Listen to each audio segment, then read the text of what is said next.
আসসালামু আলাইকুম। সবাই কেমন আছেন? জানি ভালোই আছেন।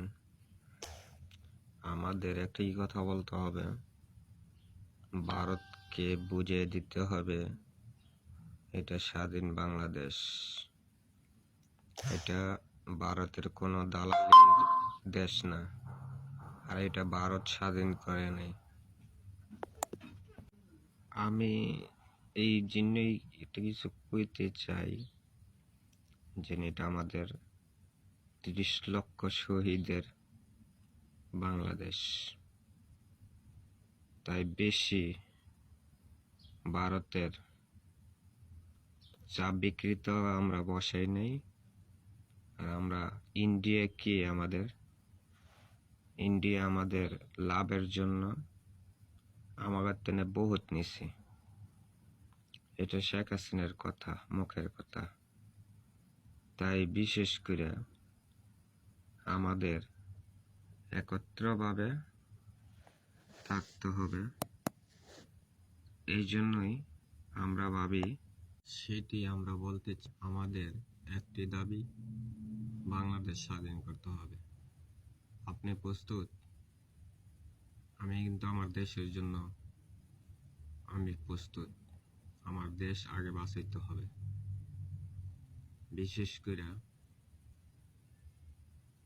বাংলাদেশ ইন্ডিয়া হুমকি দিয়ে যাবে, আমরা কিছু বলবো না, এটা কিন্তু হয় না। আমাদের একটি কথা বলতে হবে, ইন্ডিয়াকে আমরা চাপে রাখতে হবে। আমাদের মাধ্যমে ইন্ডিয়াকে আমরা চাপে রাখবো। বিশেষ করে এটা আমাদের একটি দাবিটা হলো, ইন্ডিয়াকে আমরা যত চাপে রাখতে পারবো, ইন্ডিয়া আমাদের তত আয়ত্ত আসবে। আমরা মিয়ানমারকে ওদিক দিয়েও আমরা একটু চাপে রাখতে হবে। আমাদের পাশে একমাত্র বন্ধু দেশ পাকিস্তান আর চীন। এরপরে বাহিরি দেয়া বলতে পারি না, বাহিরটা লাভের জন্য সবাই বন্ধুত্ব করবে। বিশেষ করে আমরা পাকিস্তান ভাই ভাই মুসলিম, আমরা কে দল করি, কে কি করি না করি, ওইটা বিষয় না। সবাই একত্রভাবে হতে হবে। আগামীকালকে প্রতিটা নির্বাচন কমিশন নেতা ফেতারা যাই আছেন, সবাই একসাথে মত দিচ্ছেন, একত্র দেশ বাঁচাইতে আগে। ভারত যদি চায় আমাদের সাথে যুদ্ধ করতে, আমরা প্রস্তুত। আমরা না করব না ভারত থেকে। বিষয়টা শিখে মনে করেন আমাদের একটাই কোশ্চেন, ভারত কি চায়? ভারত এখন চাইতেছে ভারতের কথা মতন উঠতে হবে, বসতে হবে।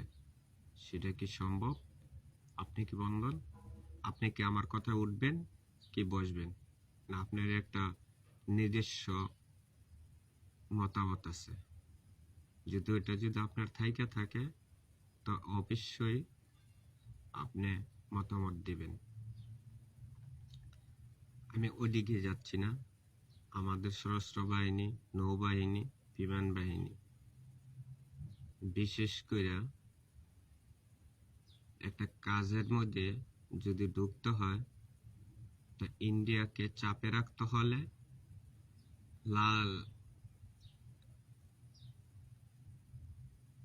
লালবাজার, কেল্লা, কুমিল্লা, ফেনী, চট্টগ্রাম, যেটা এয়ারপোর্ট করার দরকার, যেটা দরকার করার, সেটা দ্রুত করার। আমাদের একটা এয়ারপোর্ট আছে, ওই এয়ারপোর্টটা দ্রুত করতে পারলে, তাহলে আমি যা বুঝি, যেটুকু বুঝি, তো ওটা যদি করার মধ্যে থাকে বা রানিং থাকে, তো তো ইন্ডিয়া একটু চাপে থাকবে, ইন্ডিয়াও চাপে থাকবে, এরপরে অন্য অন্য কোনো কান্ট্রিরা একটু চাপে থাকবে, এটা আমি যতটুকু বুঝি। যাই হোক, ওইটা কোনো বিষয় না। ইন্ডিয়াকে চাপে রাখতে হলে 7 স্টার দখল করতে হবে, পশ্চিম বাংলাকে দিল্লি পর্যন্ত যে আমরা দখল করব। আমাদের বাংলা যত কটা ভাষা আছে, যতটুক আছে, আমরা অতটুক যা দখল করব।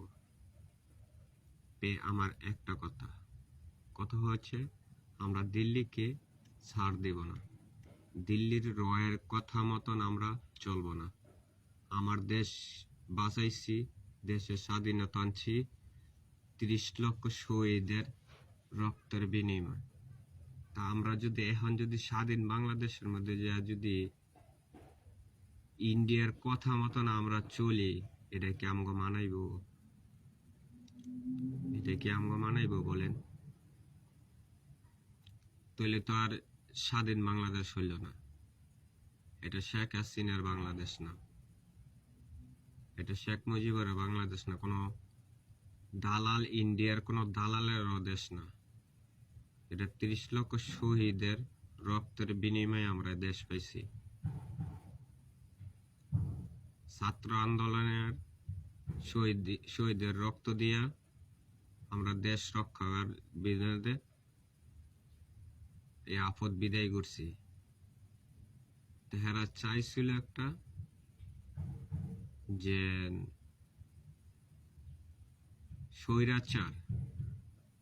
স্বৈরাচার রাইখা দেশের তেনে আন্দোলন করতে বা করতে, কিন্তু আমরা তো আর ওইটা দেব না। আমরা যখন খুনি হাসিনাকে, স্বৈরাচারকে বিদায় করতে পারছি, শেখের বেটি বেলে পলায় না, তনে কই শেখের বেটি দেশে তো নাই,